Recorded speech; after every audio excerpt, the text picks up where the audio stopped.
An oil tanker flying a foreign flag and registered at a foreign port of registry departs Port A after completing its cargo operations and is now bound for Penang Port, Malaysia, to conduct a scheduled crew exchange.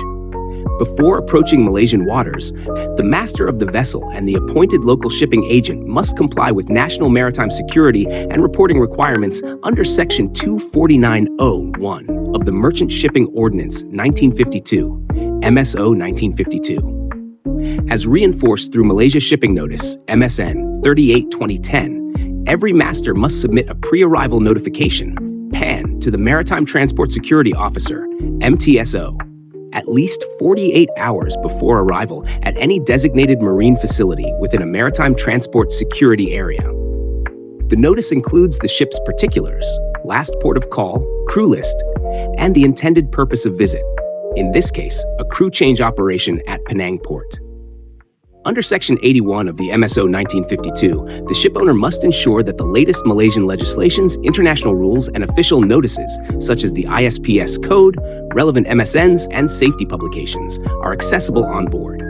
Failure to comply can result in a fine of up to Rm 25,000.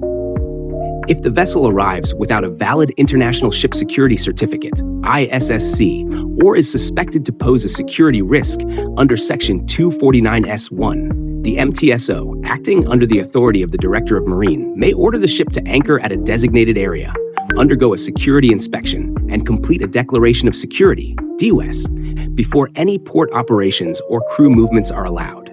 For tankers that depend on tugs for berthing and unberthing, the MTSO must also verify that tug assistance remains available throughout the vessel's stay. Once the pre-arrival notification is acknowledged, the shipping agent registers the vessel's arrival in the Ship Clearance System, SCS, the online platform administered by the Marine Department Malaysia, JLM. Through the SCS, the agent enters the estimated time of arrival, ETA, estimated time of departure, ETD, last port of call, Port A, and the purpose of call, crew exchange, uploading certified copies of the ISSC, Certificate of Registry, Maritime Declaration of Health, MDH, and crew list. The system automatically alerts all related agencies, the Marine Department, Royal Malaysian Customs Department, Immigration Department of Malaysia, Port Health Office, MOH, and the Penang Port Commission, PPC, allowing them to coordinate before the vessel's arrival.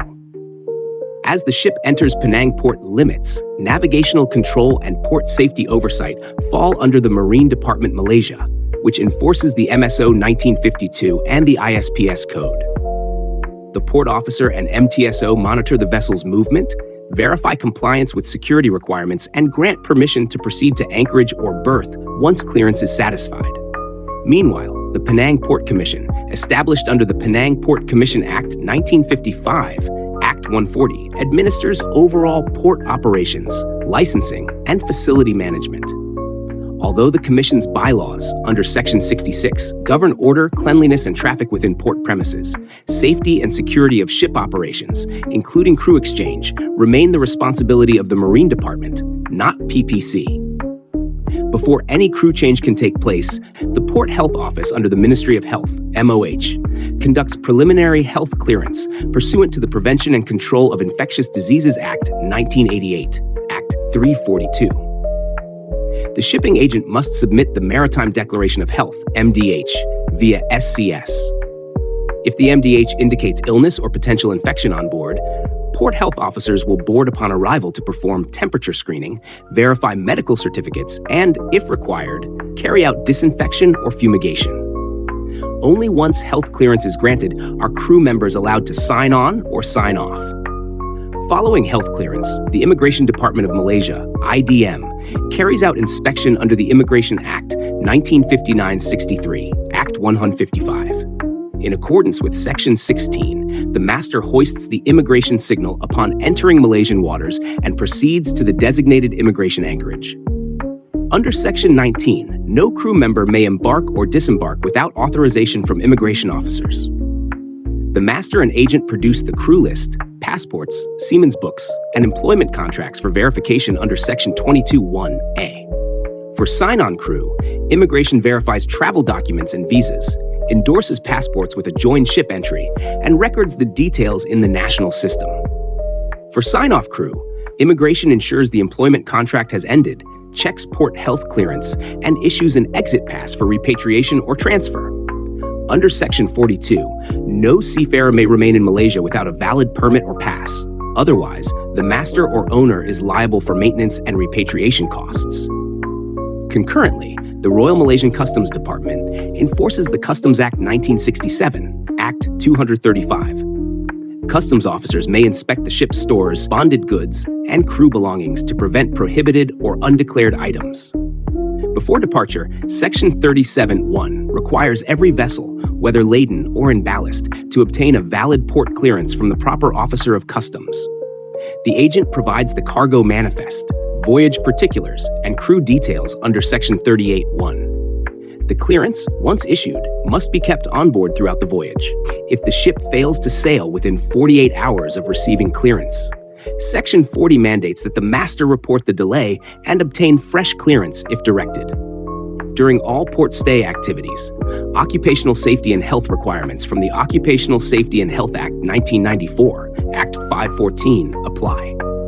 Section 15 obliges the ship operator and port occupier to ensure, as far as practicable, the safety, health, and welfare of all employees and persons on site.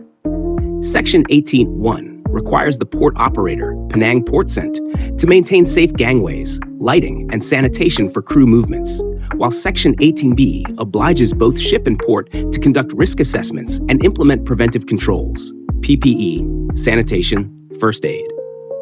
Every crew member under Section 24 must take reasonable care of their own safety and cooperate with the employer's instructions.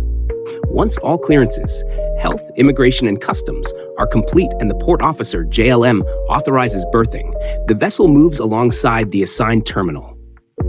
The crew exchange then proceeds under the supervision of the Marine Department, MTSO, and port officer, assisted by port health, immigration, customs, and PPC security personnel, who control access to restricted zones. Departing crew members are escorted through immigration and health checkpoints, while joining crew are verified and transferred directly to the gangway under controlled conditions.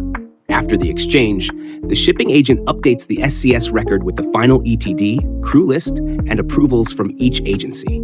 The Marine Department officer reviews the submission, changing the vessel status from arrived to declared, and finally to departed.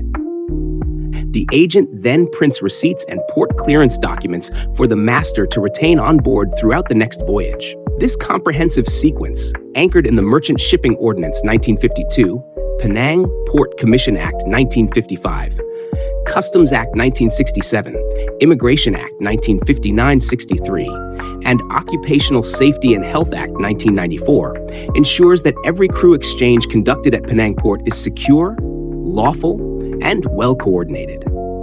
From the 48-hour pre-arrival notification to the final departure clearance, each step demonstrates Malaysia's integrated maritime governance system that safeguards vessel safety, crew welfare, and national border integrity under the lead authority of the Marine Department Malaysia.